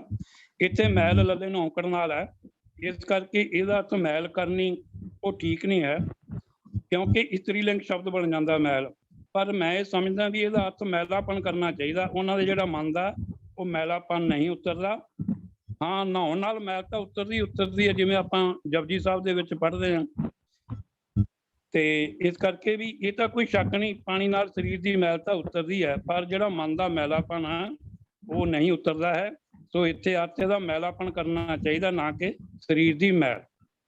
ਜਿਨ ਪਟ ਅੰਦਰ, ਇੱਥੇ ਬਿਲਕੁਲ ਜਿਹੜਾ ਪਹਿਲਾ ਪਦਾ ਹੈ ਉਹਦੇ ਦੂਜਾ ਪੱਖ ਦਿਖਾਇਆ ਗਿਆ ਹੈ। ਦੂਜੀ ਪ੍ਰਵਿਰਤੀ ਦੇ ਜਿਹੜੇ ਲੋਕ ਹੈ, ਜਿਨ ਪਟ ਅੰਦਰ, ਜਿਨ੍ਹਾਂ ਦੇ ਅੰਦਰ ਰੇਸ਼ਮ ਹੈ, ਪਟ ਰੇਸ਼ਮ ਨੂੰ ਕਹਿੰਦੇ ਆ। ਜਿਹੜਾ ਰੇਸ਼ਮ ਹੈ ਉਹ ਕੋਮਲਤਾ ਦਾ ਪ੍ਰਤੀਕ ਹੈ ਤੇ ਆਮ ਤੌਰ ਤੇ ਪੁਰਾਣੇ ਸਮਿਆਂ ਦੇ ਵਿੱਚ ਜਿਹੜੇ ਵੱਡੇ ਲੋਕ ਇਹਨੂੰ ਪਹਿਨਦੇ ਸੀ, ਇਸ ਕਰਕੇ ਇਹ ਕੋਮਲਤਾ ਦਾ ਪ੍ਰਤੀਕ ਹੈ। ਇਹਦੀ ਚਮਕ ਦਮਕ ਵੀ ਬਹੁਤ ਹੁੰਦੀ ਆ ਤੇ ਇਸ ਕਰਕੇ ਜਿਨ੍ਹਾਂ ਦੇ ਅੰਦਰ ਇਹ ਪੱਟ ਹੈ, ਭਾਵ ਰੇਸ਼ਮ ਹੈ, ਬਾਹਰ ਗੁੱਦੜ ਇਹ ਭਲੇ ਸੰਸਾਰ। ਤੇ ਜੋ ਪ੍ਰਚਲਿਤ ਅਰਥ ਕੀਤੇ ਗਏ ਪ੍ਰੋਫੈਸਰ ਸਾਹਿਬ ਨੇ, ਬਾਹਰੀ ਤੌਰ ਤੇ ਉਹਨਾਂ ਦੇ ਰੁੱਖਾਪਨ ਹੈ ਤੇ ਉਹ ਭਲੇ ਸੰਸਾਰ ਵਿੱਚ ਉਹ ਲੋਕ ਭਲੇ ਹਨ। ਪਰ ਇਸ ਤੋਂ ਪਹਿਲਾਂ ਕਿ ਆਪਾਂ ਹੁਣੇ ਆਨੰਦ ਸਾਹਿਬ ਦੀ ਜੋ ਵਿਆਖਿਆ ਕੀਤੀ ਹੈ ਉਹਦੇ ਵਿੱਚ ਗੁਰੂ ਸਾਹਿਬ ਬਿਲਕੁਲ ਇਹਦੇ ਉਲਟ ਸਿਧਾਂਤ ਦੱਸ ਰਹੇ ਆ ਜੋ ਅਰਥ ਪ੍ਰੋਫੈਸਰ ਸਾਹਿਬ ਨੇ ਕੀਤੇ ਆ। ਉਹ ਕਹਿੰਦੇ ਜੀਉ ਨਿਰਮਲ ਬਾਹਰੋਂ ਨਿਰਮਲ। ਇਸ ਤੋਂ ਪਹਿਲੀ ਪੌੜੀ ਜਿਹੜੀ 19ਵੀਂ ਪੌੜੀ ਹੈ, ਜੀਉ ਮੈਲੇ ਬਾਹਰੋਂ ਨਿਰਮਲ। ਕਈ ਲੋਕ ਵਿਖਾਵੇ ਵਾਸਤੇ ਬਾਹਰੋਂ ਤਾਂ ਨਿਰਮਲ ਹੋਣ ਦਾ ਦਾਅਵਾ ਕਰ ਸਕਦੇ ਆ ਪਰ ਅੰਦਰੋਂ ਮੈਲੇ ਆ। ਬਾਹਰੋਂ ਨਿਰਮਲ ਜੀਉ ਤਾਂ ਮੈਲੇ, ਤਿੰਨੀ ਜਨਮ ਜੂਏ ਹਾਰਿਆ। ਅਗਲੀ ਪੌੜੀ ਦੇ ਵਿੱਚ 20ਵੀਂ ਦੇ ਵਿੱਚ ਕਹਿੰਦੇ ਜੀਉ ਨਿਰਮਲ ਬਾਹਰੋਂ ਨਿਰਮਲ। ਜਿਹੜੇ ਅੰਦਰੋਂ ਨਿਰਮਲ ਹੈ, ਜੀ ਕਰਕੇ ਨਿਰਮਲ ਹੈ, ਮਨੋਂ ਨਿਰਮਲ ਹੈ, ਉਹ ਬਾਹਰੋਂ ਵੀ ਨਿਰਮਲ ਹਨ। ਬਾਹਰੋਂ ਤਾਂ ਨਿਰਮਲ ਜੀਉ ਨਿਰਮਲ, ਸਤਿਗੁਰ ਤੇ ਕਰਨੀ ਕਮਾਣੀ। ਪਰ ਇੱਥੇ ਜੋ ਅਰਥ ਕੀਤੇ ਗਏ ਆ ਵੀ ਜਿਨ੍ਹਾਂ ਦਾ ਹਿਰਦਾ ਕੋਮਲ ਹੈ ਉਹ ਬਾਹਰੋਂ ਰੁੱਖੇ ਆ। ਬਾਹਰੋਂ ਮਤਲਬ ਉਹਨਾਂ ਦੇ ਰੁੱਖਾਪਨ ਨਜ਼ਰ ਆਉਂਦਾ ਹੈ। ਇਹ ਮੈਂ ਸਮਝਦਾ ਵੀ ਸਿਰਫ ਜੋ ਰੇਸ਼ਮ ਹੈ ਉਹਦਾ ਵਿਰੋਧੀ ਸ਼ਬਦ ਗੁੱਦੜ ਨੂੰ ਲੈ ਲਿਆ। ਅਸਲ ਵਿੱਚ ਗੁੱਦੜ ਨਾਂ ਦਾ ਰੁੱਖਾਪਨ ਹੁੰਦਾ ਤੇ ਗੁੱਦੜ ਇੱਕ ਸਾਦਾ ਜਿਹਾ ਕੱਪੜਾ, ਪੱਟ ਆ ਪੁਰਾਣਾ, ਜਿਹਦੀ ਕੋਈ ਚਮਕ ਦਮਕ ਨਹੀਂ ਹੁੰਦੀ, ਤੜਕ ਭਾਵ ਰਹਿਤ ਹੁੰਦਾ ਹੈ। ਤੇ ਆਮ ਸਾਡੇ ਮਾਲਵੇ ਦੇ ਵਿੱਚ ਜਿਹੜਾ ਪੁਰਾਣਾ ਲੋਗੜ ਹੁੰਦਾ ਰਜਾਈਆਂ ਦੇ ਵਿੱਚੋਂ ਨਿਕਲਦਾ, ਜਿਹੜੀ ਆਪਣੀ ਚਮਕ ਦਮਕ ਖੋ ਦਿੰਦਾ ਹੈ, ਤੇ ਉਹਨੂੰ ਗੁੱਦੜ ਕਹਿੰਦੇ ਆ। ਸੋ ਮੈਂ ਸਮਝਦਾ ਵੀ ਉਹਨਾਂ ਦਾ ਬਾਹਰਾ ਜਿਹੜਾ ਜੀਵਨ ਹੈ ਨਾ ਉਹ ਵਿਖਾਵੇ ਰਹਿਤ ਹੁੰਦਾ, ਕੋਈ ਵਿਖਾਵਾ ਨਹੀਂ ਕਰਦੇ, ਉਹਨਾਂ ਦੇ ਸਾਦਾਪਨ ਹੁੰਦਾ। ਸੋ ਢੁਕਵਾਂ ਅਰਥ ਇਹੀ ਬਣਦਾ ਵੀ ਜਿਨ੍ਹਾਂ ਦੇ ਅੰਦਰ ਗੁਣ ਹੈ, ਰੇਸ਼ਮ ਹੈ, ਉਹ ਬਾਹਰੋਂ ਵਿਖਾਵਾ ਨਹੀਂ ਕਰਦੇ, ਵਿਖਾਵੇ ਰਹਿਤ ਹੁੰਦਾ। ਉਹਨਾਂ ਦਾ ਬਾਹਰੀ ਜਿਹੜਾ ਜੀਵਨ ਹੈ ਉਹ ਸਾਦਾ ਹੁੰਦਾ, ਸਾਦਾਪਨ ਦੀ ਝਲਕ ਆਉਂਦੀ ਹੈ ਉਹਨਾਂ ਦੇ ਬਾਹਰੀ ਤੌਰ ਤੇ। ਜਿਨ ਪਟ ਅੰਦਰ ਬਾਹਰ ਗੁੱਦੜ ਤੇ ਭਲੇ ਸੰਸਾਰ। ਸੰਸਾਰ ਦੇ ਵਿੱਚ ਉਹ ਹੀ ਭਲੇ ਹਨ ਜਿਨ੍ਹਾਂ ਦਾ ਬਾਹਰੀ ਜੀਵਨ ਸਾਦਾ ਹੈ ਤੇ ਅੰਦਰ ਉਹਨਾਂ ਦਾ ਮੁਲਾਇਮ ਹੈ, ਕੂਲਾ ਹੈ। ਤਿਨ ਨੇਹ ਲੱਗਾ ਰੱਬ ਸੇਤੀ। ਹਾਂ, ਉਹਨਾਂ ਦਾ ਜਿਨ੍ਹਾਂ ਦੇ ਅੰਦਰ ਨਿਮਰਤਾ ਹੈ, ਕੋਮਲਤਾ ਹੈ, ਪਰ ਬਾਹਰ ਸਾਦਾਪਨ ਹੈ। ਤਿੰਨਾਂ ਦਾ ਨੇਹ ਲੱਗਾ ਰੱਬ ਸੇਤੀ, ਦੇਖਣੇ ਵਿਚਾਰ। ਉਹਨਾਂ ਦਾ ਜਿਹੜਾ ਨੇਹ, ਪਿਆਰ, ਰਿਸ਼ਤਾ ਉਹ ਰੱਬ ਨਾਲ ਲੱਗਾ ਹੁੰਦਾ ਹੈ ਤੇ ਉਹਨਾਂ ਦੇ ਮਨ ਵਿੱਚ ਇਹ ਪ੍ਰਮਾਤਮਾ ਦੇ ਦੇਖਣ ਦੀ ਵਿਚਾਰ ਵੀ ਹੁੰਦੀ ਹੈ, ਦੇਖਣ ਦਾ ਵਿਚਾਰ ਹੁੰਦਾ ਕਿ ਕਦੋਂ ਸਾਨੂੰ ਪ੍ਰਮਾਤਮਾ ਦੇ ਦਰਸ਼ਨ ਹੋਣਗੇ। ਰੰਗ ਹੱਸੇ ਰੰਗ ਰੋਵੇਂ। ਰੰਗ ਦੇ ਦੋ ਅਰਥ ਹੈ। ਇੱਕ ਰੰਗ ਕੱਪੜੇ ਨੂੰ ਰੰਗਣ ਵਾਲਾ, ਉਹ ਗੱਗੇ ਨੂੰ ਔਂਕੜ ਨਾਲ ਆਉਂਦਾ, ਤੇ ਜੇ ਗੱਗੇ ਨੂੰ ਸਿਹਾਰੀ ਹੋਵੇ ਤਾਂ ਫਿਰ ਹੁੰਦਾ ਪਿਆਰ। ਉਹ ਅਕਾਲ ਪੁਰਖ ਦੇ ਪਿਆਰ ਵਿੱਚ ਹੀ ਹੱਸਦੇ ਹਨ। ਰੰਗ ਰੋਵੇਂ, ਰੰਗ ਵਿੱਚ ਹੀ ਰੋਂਦੇ ਹਨ, ਭਾਵ ਪਰਮਾਤਮਾ ਦੇ ਪਿਆਰ ਵਿੱਚ ਹੀ ਰੋਂਦੇ ਹਨ। ਚੁੱਪ ਵੀ ਕਰ ਜਾਏ, ਅਤੇ ਉਹਦੇ ਪਿਆਰ ਵਿੱਚ ਹੀ ਚੁੱਪ ਵੀ ਕਰ ਜਾਂਦੇ ਹਨ, ਭਾਵ ਮਸਤ ਹੋ ਜਾਂਦੇ ਹਨ। ਪਰਵਾਹ ਨਾ ਹੀ ਕਿਸੇ ਕੇਰੀ, ਉਹਨਾਂ ਨੂੰ ਹੋਰ ਕਿਸੇ ਦੀ ਪਰਵਾਹ ਨਹੀਂ ਹੁੰਦੀ। ਬਾਜ ਸੱਚੇ ਨਾ, ਜਿਹੜਾ ਨਾ ਸ਼ਬਦ ਹੈ, ਜਿਵੇਂ ਅਸੀਂ ਰਾਹ, ਖਾ, ਵਾਹ ਪੜ੍ਹਦੇ ਹਾਂ, ਐਵੇਂ ਨਾ ਮੈਨੇ ਖਸਮ, ਮਾਲਕ, ਪਰਮਾਤਮਾ। ਉਹਨਾਂ ਨੂੰ ਆਪਣੇ ਖਸਮ ਤੋਂ ਬਿਨਾਂ, ਆਪਣੇ ਮਾਲਕ ਤੋਂ ਬਿਨਾਂ ਹੋਰ ਕਿਸੇ ਦੀ ਪਰਵਾਹ ਨਹੀਂ ਹੁੰਦੀ। ਸੋ ਜਿਨ ਪਟ ਅੰਦਰ ਬਾਹਰ ਗੁੱਦੜ, ਭਾਵ ਉਹ ਬਾਹਰ ਵਿਖਾਵਾ ਨਹੀਂ ਕਰਦੇ, ਉਹਨਾਂ ਦਾ ਸਾਦਾਪਨ ਹੁੰਦਾ ਹੈ। ਗੁੱਦੜ ਵਰਗਾ ਬਾਹਰੀ ਜੀਵਨ, ਪਰ ਅੰਦਰ ਉਹਨਾਂ ਦੇ ਗੁਣ ਹੁੰਦੇ ਆ। ਇਸ ਕਰਕੇ ਮੈਂ ਇਹੀ ਸਮਝਦਾ ਵੀ ਜਿਹੜਾ ਬਾਹਰ ਗੁੱਦੜ ਅਰਥ ਕੀਤਾ ਗਿਆ ਵੀ ਰੁੱਖਾਪਣ, ਇਹ ਢੁਕਵਾਂ ਨਹੀਂ ਹੈਗਾ। ਸੋਖੀਮਾਂ ਦਾ ਜਾਚਕ ਹਾਂ ਜੀ। ਵਾਹਿਗੁਰੂ ਜੀ ਕਾ ਖਾਲਸਾ, ਵਾਹਿਗੁਰੂ ਜੀ ਕੀ ਫਤਿਹ। ਬਹੁਤ ਸੁੰਦਰ ਉੱਤਰ ਦਿੱਤਾ ਵੀਰ ਜੀ ਤੁਸੀਂ। ਅਸਲ 'ਚ ਗੁੱਦੜ ਤੋਂ ਭਾਵ ਇਹ ਹੈ ਕਿ ਅਸੀਂ ਆਮ ਜੀਵਨ 'ਚ ਦੇਖਦੇ ਹਾਂ ਕਿ ਸਾਡੇ ਅੰਦਰ ਕੁਝ ਹੋਰ ਹੁੰਦਾ ਹੈ, ਪਰ ਜਿਸ ਵੇਲੇ ਕਿਸੇ ਨਾਲ ਗੱਲ ਕਰਦੇ ਹਾਂ ਤੇ ਸਾਡੇ ਚਿਹਰਾ ਜਾਂ ਸਾਡੀ ਕਹਿਣ ਦਾ ਢੰਗ ਜਿਹੜਾ ਹੈ, ਜਿਹਨੂੰ ਆਪਾਂ ਇੱਕ ਲਫ਼ਜ਼ ਵਰਤਦੇ ਹਾਂ ਮੋਮੋ ਠੱਗਣੀ। ਸੋ ਮੋਮੋ ਠੱਗਣਾ ਜਿਹੜਾ ਚਿਹਰਾ ਹੈ ਨਾ, ਉਹ ਨਹੀਂ ਪ੍ਰਵਾਨ। ਗੁਰਮਤ ਵਿੱਚ ਤਾਂ ਸਾਰਾ ਜ਼ੋਰ ਹੀ ਇਸ ਗੱਲ ਤੇ ਦਿੱਤਾ ਗਿਆ ਹੈ ਕਿ ਮਨੁੱਖ ਦਾ ਜਿਹੜਾ ਆਪਣਾ ਕਰੈਕਟਰ ਹੈ ਉਹ ਉੱਚਾ ਹੋਣਾ ਚਾਹੀਦਾ। ਕਰੈਕਟਰ ਤੋਂ ਭਾਵ ਹੈ ਕਿ ਉਹਦੀ ਜਿਹੜੀ ਭਾਵਨਾ ਹੈ, ਜਿਹੜਾ ਅੰਦਰ। ਉਂਝ ਵੀ ਦੇਖੋ ਬਾਣੀ 'ਚ ਵੀ ਹੈ ਕਿ ਪਹਿਲੋਂ ਦੇ ਜੜ ਅੰਦਰ ਜੰਮੈ, ਉੱਪਰ ਹੋਏ ਛਾਂ। ਜਿਸ ਦਰਖਤ ਦੀ ਜੜ ਹਰੀ ਹੈ ਉਹਨੇ ਛਾਂ ਦੇਣੀ ਹੈ, ਤੇ ਜੇ ਜੜ ਨਾ ਹੋਵੇ, ਜੜ ਸੁੱਕੀ ਹੋਵੇ, ਤੇ ਉੱਪਰੋਂ ਅਸੀਂ ਐਵੇਂ ਕੋਈ ਲੇਪਾ ਚੁੱਪੀ ਕਰੀਏ ਤੇ ਉਹ ਕਿ ਉਹਨੂੰ ਆਪਾਂ ਆਰਟੀਫਿਸ਼ਲ ਕਹਿੰਦੇ। ਤੁਸੀਂ ਦੇਖੋ, ਮੈਂ ਤੇ ਸਮਝਾਂ ਵੀ ਇਹਦਾ ਸੰਖੇਪ ਇਹ ਵੀ ਆਪਾਂ ਜੇ ਕਹੀਏ, ਇੱਕ ਤਾਂ ਹੈ ਜਿਹਦੀ ਜੜ ਅੰਦਰ ਹੈ ਔਰ ਉਹ ਇੱਕ ਬੂਟਾ ਹੋ ਗਿਆ, ਬਨਸਪਤੀ ਹੈ, ਠੀਕ ਹੈ ਜੀ, ਉਹ ਹਰੀ ਭਰੀ ਹੈ। ਦੂਜੇ ਅਸੀਂ ਦੇਖਦੇ ਹਾਂ ਕਿ ਅੱਜ ਕੱਲ੍ਹ ਬਨਾਵਟੀ ਫੁੱਲ ਜਿਹੜੇ ਨੇ ਉਹ ਵੀ ਹੁੰਦੇ ਨੇ, ਉਹ ਲੱਗਦੇ ਉਹਨਾਂ ਨਾਲੋਂ ਜ਼ਿਆਦਾ ਸੋਹਣੇ ਨੇ, ਪਰ ਅਸਲ ਵਿੱਚ ਉਹ ਬਨਾਵਟੀ ਨੇ, ਉਹ ਕਾਗਜ਼ ਦੇ ਬਣੇ ਹੁੰਦੇ ਨੇ। ਤੇ ਉਹ ਕਿਸੇ ਨੇ ਠੀਕ ਲਿਖਿਆ ਕਿ ਖੁਸ਼ਬੂ ਆ ਨਹੀਂ ਸਕਦੀ ਕभी ਕਾਗਜ਼ ਕੇ ਫੂਲੋਂ ਸੇ। ਤੇ ਜੇਕਰ ਸਾਡਾ ਅੰਦਰ ਜੀਵਨ ਨਹੀਂ ਹੈ, ਬਾਹਰੋਂ ਅਸੀਂ ਜੋ ਮਰਜ਼ੀ ਮੋਮੋ ਠਗੜੀਆਂ ਗੱਲਾਂ ਕਰੀਏ ਜਾਂ ਕੋਈ ਵੇਸ਼-ਭੂਸ਼ਾ ਬਣਾਈਏ, ਉਹਦੇ ਨਾਲ ਕੋਈ ਜੀਵਨ ਸਾਡਾ ਸੁਧਰ ਨਹੀਂ ਰਿਹਾ। ਰਾਦਰ ਅਸੀਂ ਆਪਣੇ ਆਪ ਨੂੰ ਧੋਖਾ ਦੇ ਰਹੇ ਹਾਂ, ਦੂਜਿਆਂ ਨੂੰ ਧੋਖਾ ਦੇ ਰਹੇ। ਲੋੜ ਹੈ ਆਪਣਾ ਜੀਵਨ ਉੱਚਾ ਕਰਨ ਦੀ, ਜੈਸਾ ਵੀਰ ਜੀ ਨੇ ਗੁਰਬਾਣੀ ਦੀਆਂ ਜੋ ਤੁਕਾਂ ਨੇ ਉਹਨਾਂ ਨੂੰ ਐਕਸਪਲੇਨ ਕਰਕੇ ਸਾਨੂੰ ਦੱਸਿਆ। ਬਹੁਤ ਬਹੁਤ ਧੰਨਵਾਦ। ਤੋ ਸਾਧ ਸੰਗਤ ਜੀ, ਸਮਾਂ ਦੌੜ ਰਿਹਾ ਹੈ, ਸਵਾਲ ਸਾਡੇ ਕੋਲ ਕਾਫੀ ਨੇ। ਤੋ ਅਗਲਾ ਸਵਾਲ ਜਿਹੜਾ ਹੈ ਉਹ ਇਹ ਹੈ ਕਿ ਗੁਰੂ ਨਾਨਕ ਸਾਹਿਬ ਜੀ ਨੇ ਕਿਰਤ ਕਰਨ ਵਾਸਤੇ ਕਿਹਾ, ਤੇ ਇਹ ਦੱਸਿਆ ਜਾਏ ਵੀ ਗੁਰੂ ਸਾਹਿਬਾਨ ਕਿਹੜੀ ਕਿਰਤ ਕਰਦੇ ਸਨ। ਮੈਂ ਬੇਨਤੀ ਕਰ ਰਿਹਾ ਪ੍ਰਿੰਸੀਪਲ ਸਾਹਿਬ ਜੀ ਨੂੰ, ਪ੍ਰਿੰਸੀਪਲ ਸੁਰਿੰਦਰ ਸਿੰਘ ਜੀ, ਵੀ ਕਿਰਪਾ ਕਰਕੇ ਇਹਦੇ ਬਾਰੇ ਚਾਨਣਾ ਪਾਉਣ। ਵਾਹਿਗੁਰੂ ਜੀ ਕਾ ਖਾਲਸਾ, ਵਾਹਿਗੁਰੂ ਜੀ ਕੀ ਫਤਿਹ। ਸਿੱਖ ਧਰਮ ਦੀ ਵਿਚਾਰਧਾਰਾ ਦੇ ਵਿੱਚ ਪੇਸ਼ ਕਰਨਾ ਹੋਵੇ। ਆਵਾਜ਼ ਘੱਟ ਹੈ ਵੀ, ਤੁਸੀਂ ਮਾਈਕ ਲਾਗੇ ਕਰ ਲਓ, ਤੁਹਾਡੀ ਆਵਾਜ਼ ਥੋੜੀ। ਹੈਲੋ ਜੀ। ਹਾਂਜੀ, ਕੁਝ ਫਰਕ ਪੈ ਗਿਆ।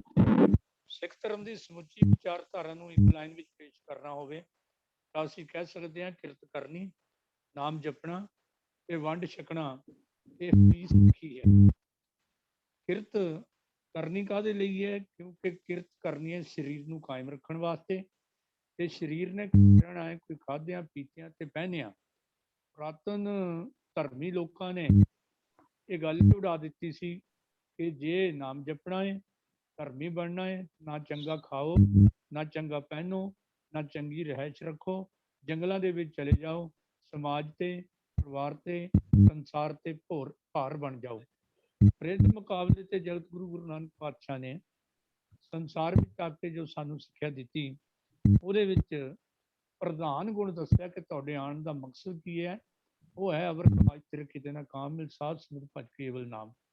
ਪਰ ਨਾਮ ਜਪਣ ਦੇ ਲਈ ਢੰਗ ਤਰੀਕਾ ਵੀ ਦੱਸਿਆ। ਘਟ ਵਸੈ ਚਰਨਾਰਵਿੰਦ, ਰਸਨਾ ਜਪੈ ਗੋਪਾਲ, ਨਾਨਕ ਸੋ ਪ੍ਰਭ ਸਿਮਰਿਐ, ਇਸ ਤੇ ਹੀ ਗੋਪਾਲ। ਸੋ ਗੁਰੂ ਨਾਨਕ ਪਾਤਸ਼ਾਹ ਨੇ ਹੁਕਮ ਕੀਤਾ, ਮੇਰੇ ਸਿੱਖ ਨੇ ਧਰਮ ਦੇ ਨਾਂ ਤੇ ਧਰਮੀ ਬਣਨ ਦੇ ਲਈ ਸਮਾਜ ਤੇ ਭਾਰ ਨਹੀਂ ਬਣਨਾ, ਬਲਕਿ ਜੋ ਐਸੇ ਸਿੱਖ ਹਨ, ਗੁਰੂ ਨਾਨਕ ਪਾਤਸ਼ਾਹ ਨੇ ਉਹਨਾਂ ਮਹਾਂਪੁਰਸ਼ਾਂ ਦੀ ਬਾਣੀ ਨੂੰ ਆਪਣੀ ਬਾਣੀ ਵਿੱਚ ਦਰਜ ਕੀਤਾ, ਪੋਥੀ ਸਾਹਿਬ ਵਿੱਚ ਦਰਜ ਕੀਤਾ, ਜਿਹੜੇ ਪਹਿਲਾਂ ਹੀ ਇਹ ਆਵਾਜ਼ ਬੁਲੰਦ ਕਰ ਰਹੇ ਸਨ ਕਿ ਕਿਸੇ ਦੂਜੇ ਦੀਆਂ ਕੋਠੀਆਂ ਕਾਰਾਂ ਦੇਖ ਕੇ, ਮਹਿਲ ਮਾੜੀਆਂ ਦੇਖ ਕੇ, ਐਸ਼ ਪ੍ਰਸਤੀ ਦੇ ਚੰਗੇ ਸਾਧਨ ਦੇਖ ਕੇ ਈਰਖਾ ਨਾ ਕਰੋ।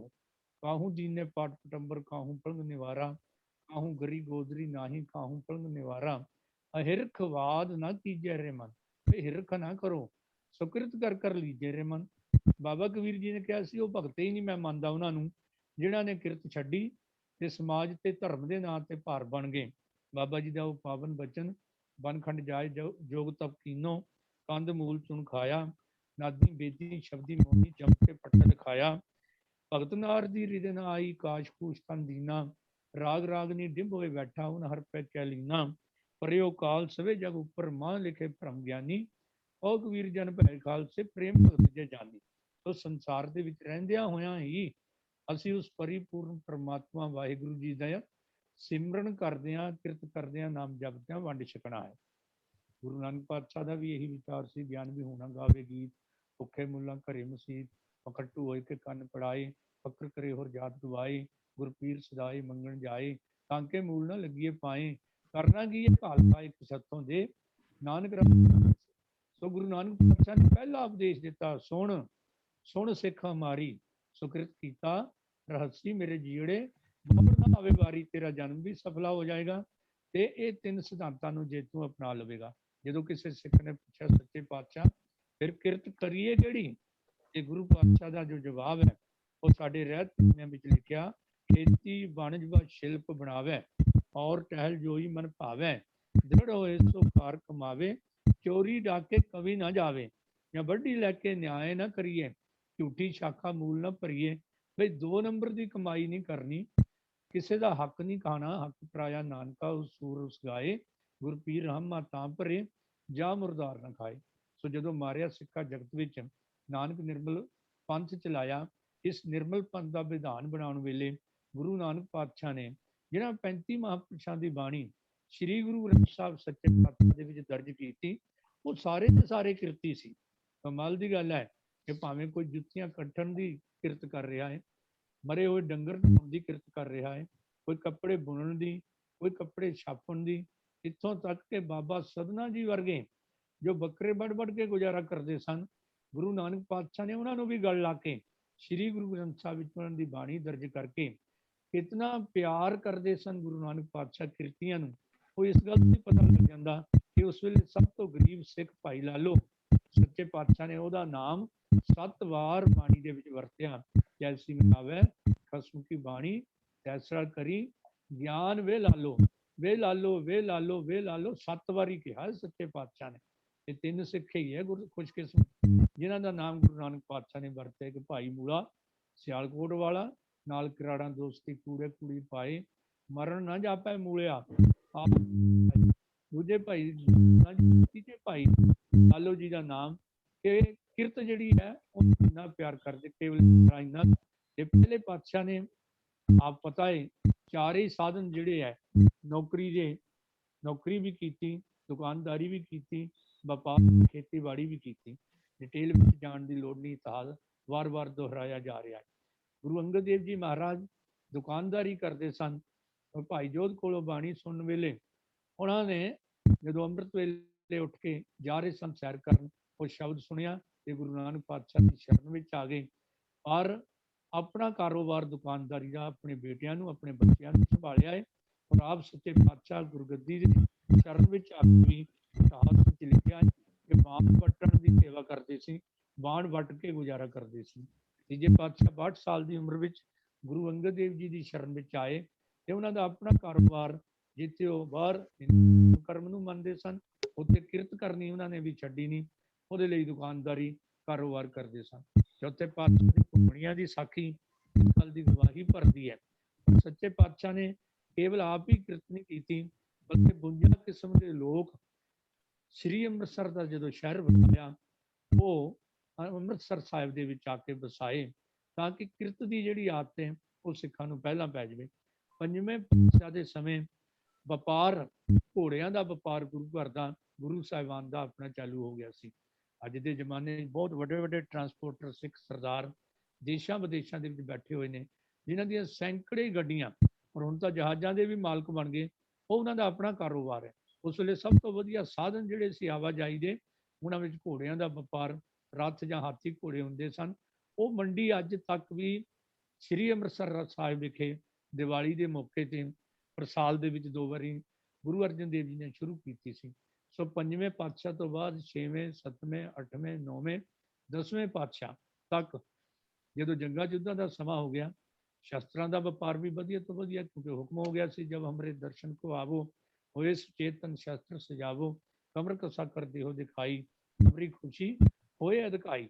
ਸੋ ਸੱਚੇ ਪਾਤਸ਼ਾਹ ਗੁਰੂ ਸਾਹਿਬਾਨ ਵੀ ਪੂਜਾ ਦੇ ਧਾਨ ਤੇ ਡਿਪੈਂਡ ਨਹੀਂ ਰਹੇ। ਇਹੋ ਹੀ ਕਾਰਨ ਹੈ ਸਿੱਖ ਸਵਾਲ ਕਰਦੇ ਨੇ ਵੀ ਗੰਗੂ ਰਸੋਈਆ ਕਿੱਥੇ ਬਣ ਗਿਆ ਜੀ? ਉਹ ਤਾਂ ਲੰਗਰ ਚੱਲਦੇ ਸੀ। ਲੰਗਰ ਸੰਗਤਾਂ ਵਾਸਤੇ, ਲੋੜਵੰਦਾਂ ਵਾਸਤੇ, ਗਰੀਬਾਂ ਵਾਸਤੇ ਹੁੰਦੇ ਸੀ, ਪਰ ਗੁਰੂ ਸਾਹਿਬਾਨ ਦੀ ਆਪਣੀ ਕਿਰਤ ਹੁੰਦੀ ਸੀ। ਉਹ ਕਿਰਤ ਜਿਹੜੀ ਵੱਧਦੀ ਘੋੜਿਆਂ ਦੇ ਵਪਾਰ ਤੱਕ ਚੱਲ ਪਈ।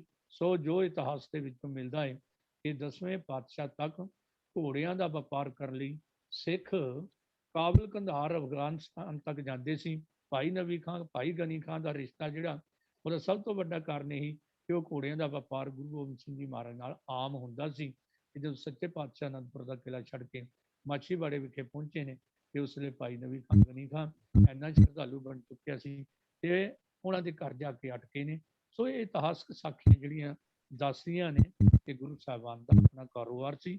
ਉਹਨਾਂ ਨੇ ਸਾਨੂੰ ਉਹ ਹੀ ਨਹੀਂ ਕਿਹਾ ਕਿ ਕਿਰਤ ਕਰੋ, ਬਲਕਿ ਆਪ ਵੀ ਸੱਚੇ ਪਾਤਸ਼ਾਹ ਆਪਣੇ ਕਾਰੋਬਾਰ ਕਰਦੇ ਹੋਏ ਆਪਣੀ ਕਿਰਤ ਜਿਹੜੀ ਹੈ ਉਹ ਘੋੜੇ ਦੇ ਵਪਾਰ ਦੀ 5ਵੇਂ ਪਾਤਸ਼ਾਹ ਤੋਂ 10ਵੇਂ ਪਾਤਸ਼ਾਹ ਤੱਕ। ਮੈਨੂੰ ਆਸ ਹੈ ਕਿ ਤਸੱਲੀ ਨਹੀਂ ਹੋਏਗੀ। ਸੱਚੇ ਪਾਤਸ਼ਾਹ ਕਿਰਪਾ ਕਰਨ, ਭੁੱਲ ਗਲਤੀ ਦੀ ਖਿਮਾ। ਵਾਹਿਗੁਰੂ ਜੀ ਕਾ ਖਾਲਸਾ, ਵਾਹਿਗੁਰੂ ਜੀ ਕੀ ਫਤਿਹ। ਕ੍ਰਿਸ਼ਨ ਸਾਹਿਬ ਬਹੁਤ ਬਹੁਤ ਧੰਨਵਾਦ, ਆਪ ਜੀ ਨੇ ਪੂਰੀ ਵਿਸਥਾਰ ਸਹਿਤ ਸਾਨੂੰ ਦੱਸਿਆ। ਤੋ ਸਾਧ ਸੰਗਤ ਜੀ, ਵੈਸੇ ਵੀ ਜਿਹੜੀ ਸਾਨੂੰ ਗਾਈਡਲਾਈਨ ਹੈ, ਹਰੇਕ ਗੁਰਸਿੱਖ ਨੂੰ ਇਹ ਕਿਰਤ ਕਰੋ, ਨਾਮ ਜਪੋ, ਵੰਡ ਛਕੋ। ਪਹਿਲੇ ਕਿਰਤ ਹੈ, ਕਿਉਂਕਿ ਕਿਰਤ ਜੇ ਨਾਮ ਜਪਣਾ ਵੀ ਤਾਂ ਹੀ ਸਫਲ ਹੈ ਜੇ ਕਿਰਤ ਕੀਤੀ ਹੈ।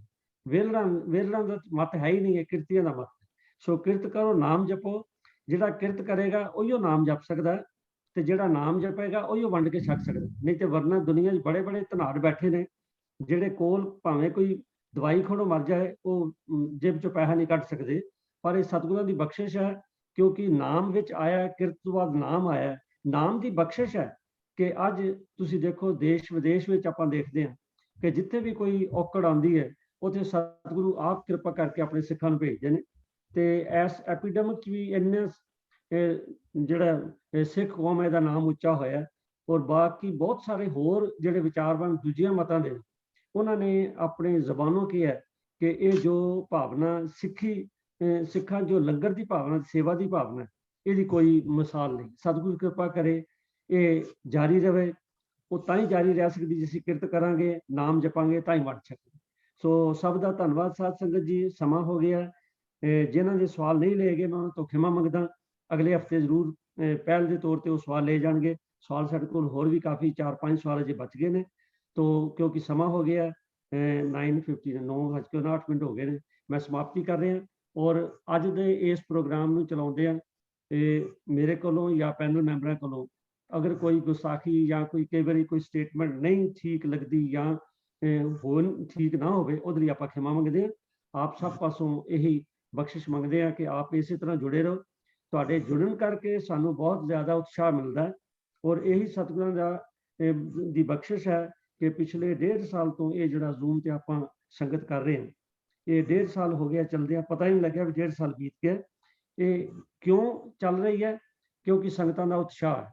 ਤੁਸੀਂ ਸਾਡਾ ਹੌਸਲਾ ਅਫਜ਼ਾਈ ਕਰਦੇ ਹੋ, ਸਾਡੇ ਨਾਲ ਜੁੜਦੇ ਹੋ, ਇਸੇ ਤਰ੍ਹਾਂ ਜੁੜੇ ਰਹੋ, ਸਾਡੇ ਸਿਰ ਤੇ ਹੱਥ ਰੱਖੋ, ਇਹ ਪ੍ਰੋਗਰਾਮ ਚੱਲਦਾ ਰਹੇ। ਭੁੱਲਾਂ ਦੀ ਖਿਮਾ, ਫਤਿਹ ਸਾਂਝੀ ਕਰੋ ਜੀ। ਵਾਹਿਗੁਰੂ ਜੀ ਕਾ ਖਾਲਸਾ, ਵਾਹਿਗੁਰੂ ਜੀ ਕੀ ਫਤਿਹ।